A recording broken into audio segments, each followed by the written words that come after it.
দুই নম্বর শর্ত, দোয়াটা করতে হবে একজনের কাছে, তিনি কে? চাইতে হবে একজনের কাছে, তিনি কে? মসজিদে যে আল্লাহর কাছে চাইলেন, দরবারে যে বাবার কাছে চাইলেন, দোয়া কবুল কবুল হবে? হবে। চাইতে হবে একজনের কাছে, তিনি কে? অন্য কোথাও যেন আমরা না চাই। মাজারে যে যাওয়া যায় না, মাজার জিয়ারতের জন্য যাবেন, যে সালাম দিবেন, নিজের জন্য দোয়া করবেন, কবরে শুয়ে থাকা লোকটার জন্য দোয়া করবেন, ওখানে কিছু চাওয়া যাবে? চাইবেন কার কাছে?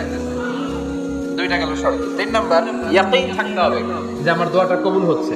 যখন দোয়া করবেন আপনার এই বিশ্বাস থাকতে হবে, আমার রব আমার ফরিয়াদ শুনছে, তিনি আমার কথা শুনতে পাচ্ছে, আমি চাওয়া মাত্রই তিনি সব দিয়ে দিতে পারে, এবং আমার রব আমাকে ফিরাবে না, তিনি দিবেনই।